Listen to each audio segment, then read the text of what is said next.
ఈ మధ్యకాలంలో డివోర్స్ సంఖ్య చాలా పెరిగిపోయింది. అయితే కంటెస్టెడ్ డివోర్స్ నుంచి మ్యూచువల్ డివోర్స్ ఎక్కువైపోయింది. వైఫ్ అంటది ఈ సంగతి నేను చూసుకుంటా, నీ అంతు చూస్తా అని చెప్పి ఈమె డొమెస్టిక్ వైలెన్స్ కేసులు, క్రిమినల్ కేసులు, లేకపోతే ఆమెకి చేతిలో ఉన్న అధికారాలు అన్నీ యూజ్ చేస్తుంది. మెయింటెనెన్స్ కేసులు, ఏవేవి ప్రొవిజన్స్ ఉన్నాయో అవన్నీ వాడుకుంటుంది. అట్లాంటి టైంలో హస్బెండ్ కూడా నువ్వేది నా సంగతి చూసేది, నేనే నీ సంగతి చూస్తా అని చెప్పేసి హస్బెండ్ వన్ టైం సెటిల్మెంట్ కూడా ఇవ్వకపోవచ్చు. ఓకే, ఇటు ఉండొచ్చు అటు ఉండొచ్చు. అలాంటప్పుడు ఏం చేయాలంటారు? కేసెస్ క్లోజ్ అయిపోయినాయి, ఇంకా నన్ను ఏం చేయలేరు అనడానికి ఏం లేదు. ఎంఓయూ పాటించకపోతే దానికి ప్రకారం అన్ని కేసెస్ కూడా మళ్ళీ రీఓపెన్ చేసుకోవచ్చు. నమస్తే, నేను మీ జాహ్నవి. లీగల్ అడ్వైజెస్ మనకు అందించడం కోసం మనతో ఉన్నారు ఆర్వికే లా అసోసియేట్ ప్రొప్రైటర్ రాచూరి వంశీకృష్ణ గారు, హైకోర్టు అడ్వకేట్. మీరు మాట్లాడేద్దాం. నమస్తే అండి సార్, ఎలా ఉన్నారు? I'm fine madam. సార్, అయితే మీరు చాలా మందికి చక్కటి అడ్వైజెస్ ఇస్తున్నారు, చాలా చాలా హ్యాపీగా ఉన్నారు. అయితే ఈ మధ్యకాలంలో డివోర్స్ సంఖ్య చాలా పెరిగిపోయింది. అయితే కంటెస్టెడ్ డివోర్స్ నుంచి మ్యూచువల్ డివోర్స్ ఎక్కువైపోయింది. సో అసలు దీన్ని ఎలా చూడాలంటారు? ఇప్పుడు పవన్ కళ్యాణ్ ఒక డైలాగ్ ఉంది, ఒక అమ్మాయి 6 నెలలకు పడుతుంది, ఫైనల్గా 1 ఇయర్కి పడుతుంది అన్నట్లు ఈ కంటెస్టెడ్ డైవర్స్ కూడా ఏదో ఒక టైంలో మ్యూచువల్గా మారితేనే వాళ్ళకు కూడా మంచిది. ఎందుకంటే కంటెస్టెడ్ డైవర్స్ ఎప్పుడైతే వేసుకున్నారో అది చాలా టైం టేకింగ్ ప్రాసెస్. ఫస్ట్లో ఏంటంటే వీళ్ళు ఇద్దరు పార్టీస్ కూడా చాలా ఈగోస్తో ఉంటారు. ఆ ఈగోస్ ఎట్లా అంటే వైఫ్ అంటది ఈ సంగతి నేను చూసుకుంటా, నీ అంతు చూస్తా అని చెప్పి ఈమె డొమెస్టిక్ వైలెన్స్ కేసులు, క్రిమినల్ కేసులు, లేకపోతే ఆమెకి చేతిలో ఉన్న అధికారాలు అన్నీ యూజ్ చేస్తుంది. మెయింటెనెన్స్ కేసులు, ఏవేవి ప్రొవిజన్స్ ఉన్నాయో అవన్నీ వాడుకుంటుంది.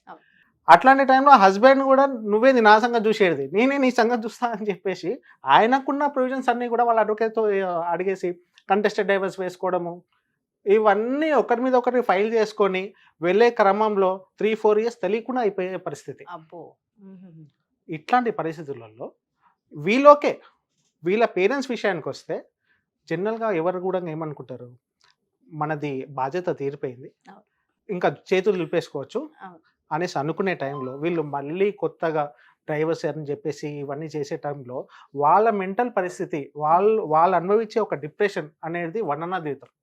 తల్లిదండ్రుల పరిస్థితి అట్లుంటే బై ఛాన్స్ ఒకవేళ పిల్లలు ఉన్నారనుకోండి, వాళ్ళ పరిస్థితి అయితే ఇంకా టూ మచ్. వాళ్ళు చెప్పలేరు, అమ్మతో మాటలలో నాన్నతో మాటలలో అర్థం కాదు. సో ఈ టైంలో ఎలాంటి సిచ్యువేషన్స్ లీడ్ చేయాలో ఎవరికి అర్థం కాని పరిస్థితి. సరే, దేవుని దయ వల్ల ఒకవేళ వీళ్ళిద్దరు కూడా పేరెంట్స్ కావచ్చు, ఫ్రెండ్స్ కావచ్చు, రిలేటివ్స్ కావచ్చు, వీళ్ళ హెల్ప్తో పంచాయతీలు కొన్ని నడిపించి ఒక టర్మ్స్ కండిషన్స్ ప్రకారం మారేవి వీళ్ళైనంత తొందరగా దీనికి పులి స్టాప్ పెడితే, ఎంత తొందరగా వీళ్ళు పులి స్టాప్ పెడితే అంత తొందరగా కొత్త లైఫ్ లీడ్ చేసుకోవడానికి వీళ్ళకి అవకాశం ఉంటుంది. సో లా ప్రకారం మ్యూచువల్ కన్సెంట్ డైవర్స్కి వెళ్ళినప్పుడు వీళ్ళిద్దరు కూడా టర్మ్స్ కండిషన్స్ ప్రకారం ఎంత తొందరగా దీనికి ముగించి ముందుకు వెళ్ళడం అనేది లైఫ్లో మంచిది. అంటే కంటెస్టెడ్ నుంచి మ్యూచువల్ కి వెళ్ళాలి అంటే మినిమం 3 మంత్స్ అయితే ఖచ్చితంగా పడుతుంది అంటారు. కంటెస్టెడ్ నుంచి డైవర్స్ కి వెళ్ళాలంటే వీళ్ళు ఎంత క్లారిటీ ఉంటారు అంత తొందరగా అవుతుంది. సేమ్ డే అయిపోయిన కేసెస్ కూడా ఉన్నాయి. ఇద్దరు క్లారిటీగా ఉండాలి. ఒక్కొక్కసారి ఏ ఒక్కళ్ళు సరిగ్గా అంత క్లారిటీ లేకుండా నాకు వద్దు, అట్లాంటప్పుడు కోర్టు కొన్ని సార్లు ఏం చేస్తుందంటే రీకన్సిలియేషన్ కి పంపిస్తుంది. ఒక్కసారి రీకన్సిలియేషన్కి వెళ్ళిందంటే మళ్ళీ అది కొంచెం డిలే ప్రాసెస్. ఇప్పుడు మనం చాలా మటుకు జనాలలో వింటూనే ఉంటాం, డైవర్స్ కేసెస్ 24 అవర్స్లో సుప్రీంకోర్టు పర్మిషన్ ఇచ్చేసింది. అది పర్మిషన్ ఇచ్చింది ఓకే, కోర్టు పర్మిషన్ ఇచ్చింది ఓకే, కానీ మనకు అవ్వాలంటే మనం క్లారిటీ ఉండాలి కదా. సో ఆ క్లారిటీ అనేది ఇచ్చే ఒక ప్రక్రియనే memorandum of understanding.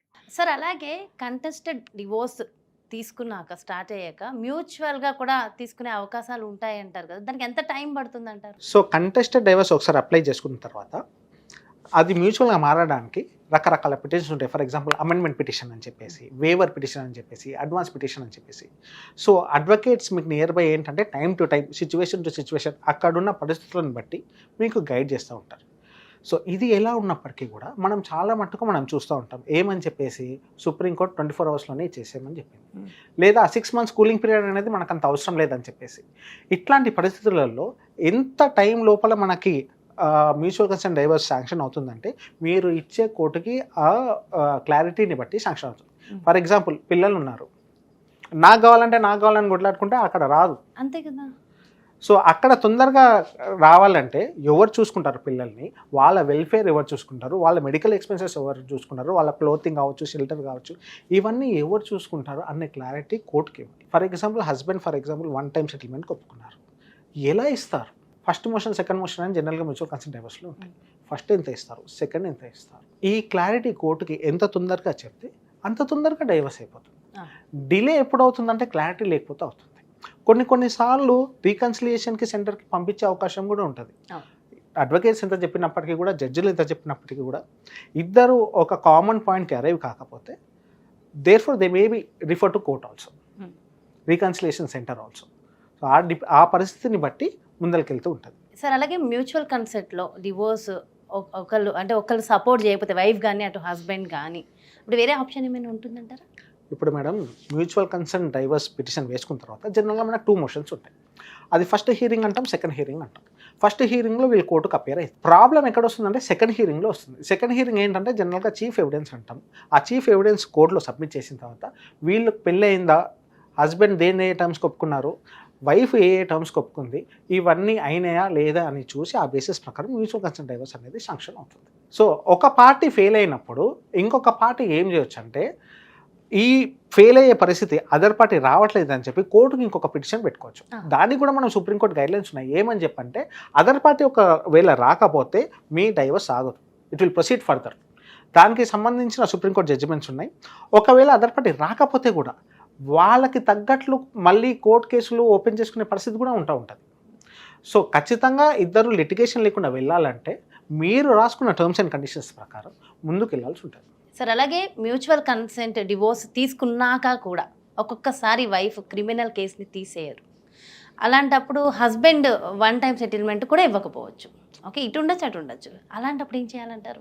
Mutual consent divorce apply చేసేటప్పుడే మన టర్మ్స్ కండిషన్ అనేది చాలా క్లియర్ ఉండాలి. ఏమేమి మెయిన్గా పరిగణనలోకి తీసుకుంటుంది కోర్టు? హస్బెండ్ ఎంత అమౌంట్ ఒప్పుకున్నారు, హస్బెండ్ మీద కేసెస్ ఏమైనా ఉన్నాయా, వైఫ్ టర్మ్స్ అండ్ కండిషన్స్ ఏంటి, దాంట్లో వన్ టైం సెటిల్మెంట్ ఏమైనా ఉందా, సో వన్ టైం సెటిల్మెంట్ ఉంటే ఏ ప్రకారం అది ఇస్తూ ఉన్నారు. సో ఇవన్నీ పరిగణనలోకి తీసుకొని కోర్టు జడ్జిమెంట్ ఇస్తుంది. ఆ కోర్టు జడ్జిమెంట్ ఇచ్చే టైం కల్లా ఇవన్నీ సెటిల్ అయిపోవాలి. అప్పుడే ఈ 6 months కూలింగ్ పీరియడ్ అనేది వేవ్ ఆఫ్ అవుతుంది. ఇవన్నీ ఏమి సెటిల్ చేసుకోకుండా ఊరికైనా నాకు డైవర్స్ ఇచ్చేసేది అంటే అది కుదరదు. క్లారిటీ చాలా ఇంపార్టెంట్. క్లారిటీ లేకపోతే అక్కడ మీకు పని అవ్వదు. ఇక్కడ అయినట్టు అవుతుంది, మళ్ళీ అక్కడికి వెళ్ళిన తర్వాత అవ్వదు. సో మీకు తొందరగా కావాలంటే తొందరగా ఒక కామన్ పాయింట్. ఇంకా కొంతమందికి ఏంటంటే ప్రాపర్టీస్ కూడా ఉంటాయి. ఫస్ట్లో ఏంటంటే భార్య మీద ప్రేమతోటో, హస్బెండ్ మీద ప్రేమతోటో ఒకరి మీద ఒకరు ప్రాపర్టీస్ పెట్టేసుకోవడం, ఆ క్లారిటీ ఉండదు. సో డబ్బులు నేనే కట్టినాను కానీ అప్పుడున్న పరిస్థితి ప్రకారం మా వైఫ్ పేరు పైన పెట్టినాను సార్, మరి ఇప్పుడు దానికి రెమెడీస్ ఏంటి అంటే, దానికి లీగల్గా రెమెడీస్ ఉన్నాయి. డిక్లరేషన్ సూట్ అని చెప్పేసి డబ్బులు ఎవరు కడితే వాళ్ళకి మాత్రమే అర్హులు ఉంటారు. ఇట్లాంటి లీగల్ సివిల్ లిటిగేషన్ కేసెస్ ఎన్ని ఉన్నప్పటికీ కూడా ఇద్దరు కూడా తొందరగా ఫ్రీ అవ్వాలంటే అన్ని ఈగోస్ పక్కకు పెట్టేసి టర్మ్స్ కండిషన్స్ ఏవైతే మనం రాసుకున్నామో, సో మెమరాండమ్ ఆఫ్ అండర్స్టాండింగ్ ఏదైతే మనం అన్నామో అది చాలా ఇంపార్టెంట్. దానికి ఎవరైతే ఉల్లంఘిస్తారో దానికి తగ్గట్లు మనం కంటెంప్ట్ ఆఫ్ కోర్ట్ వేసుకోవచ్చు. హస్బెండ్ ఒకవేళ వినకపోతే హస్బెండ్ పైన కేసెస్ వేసుకోవచ్చు. వైఫ్ ఒకవేళ కేసెస్ అన్నీ క్లోజ్ చేసినాము, తర్వాత హస్బెండ్ రావట్లేదు ఫార్వర్డ్కి అన్నప్పుడు హైకోర్టులో ఒక పిటిషన్ వేసుకుంటే అన్నీ రీఓపెన్ అయిపోతాయి. మళ్ళీ ఏదో కేసెస్ క్లోజ్ అయిపోయినాయి, ఇంకా నన్ను ఏం చేయలేరు అనడానికి ఏం లేదు. ఎంఓయూ పాటించకపోతే దానికి ప్రకారం అన్ని కేసెస్ కూడా మళ్ళీ రీఓపెన్ చేసుకోవచ్చు. సార్ అలాగే మ్యూచువల్ కన్సెంట్ డివోర్స్ తీసుకున్నాక కూడా కొంతమంది ఒకళ్ళ లైఫ్లోకి ఒకళ్ళు ఇంటర్ఫియర్ అవుతారు. అటు వైఫ్కైనా మ్యారేజ్ కావచ్చు, అటు హస్బెండ్కైనా మ్యారేజ్ కావచ్చు. మరి డివోర్స్ తీసుకుందామని పెళ్లి చేసుకుంటారు. మరి అలాంటప్పుడు ఇబ్బంది అవుతుందిగా, మరి దాన్ని ఎలా చూడాలంటారు? అంటే జనరల్గా మేడం మనము మెమోరాండమ్ ఆఫ్ అండర్స్టాండింగ్లో ఏం రాస్తామంటే, ఇక మీదట మీరిద్దరు కూడా ఒకరి లైఫ్లో ఒకరు ఇంటర్ఫియర్ కావద్దు, ఒకరి మీద ఒకరు కేసులు వేసుకోవద్దు, ఇక మీదట వైఫ్ కానీ హస్బెండ్ కానీ డిమాండ్ చేసే పరిస్థితి ఇంకేమి రాదనేసి అనుకుంటారు.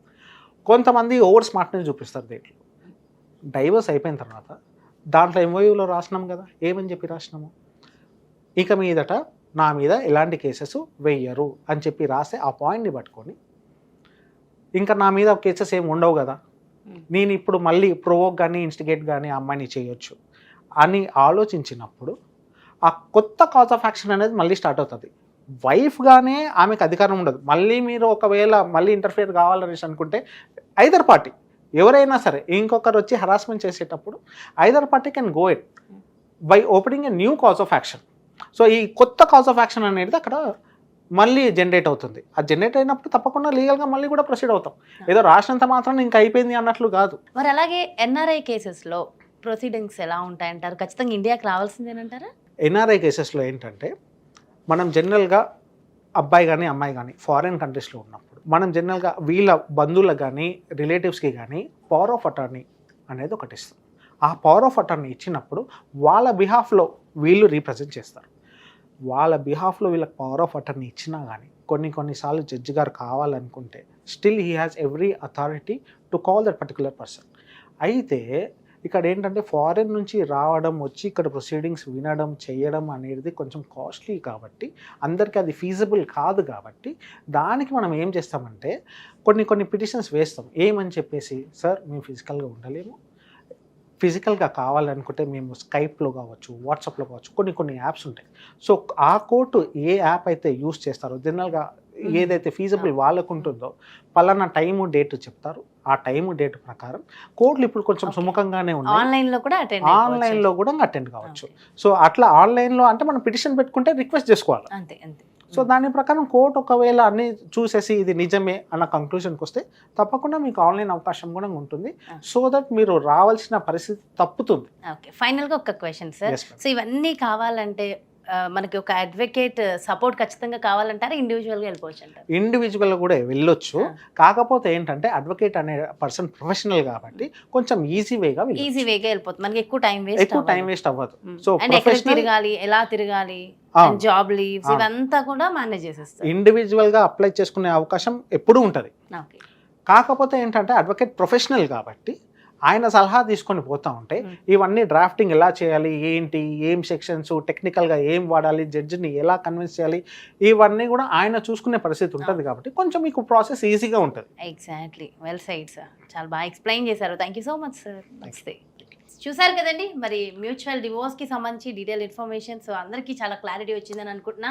మరి పర్సనల్గా కూడా మనకు ఒక్కసారి అంటే ఇలాంటి సమస్యలతో మనం సఫర్ అవుతున్నప్పుడు, లీగల్గా ఏదైనా సమస్యలతో సఫర్ అవుతున్నప్పుడు మరి లీగల్ అడ్వైస్ కావాలి, మరి మన రాచురి వంశీకృష్ణ గారిని సంప్రదించాలి అంటే డెఫినెట్గా క్రింద డిస్ప్లే అవుతున్నటువంటి నెంబర్స్కి కాల్ చేయండి. ఒక మంచి అడ్వకేట్ ద్వారా వెళ్తేనే మన సమస్యకి సరైన పరిష్కారం లభిస్తుంది. అలాగే మంచి ఇన్ఫర్మేషన్ కూడా మనకు అందిస్తూ ఉన్నారు కదా. మరో బ్యూటిఫుల్ కాన్సెప్ట్తో మళ్ళీ మీ ముందుకు వచ్చేస్తాను. నమస్తే.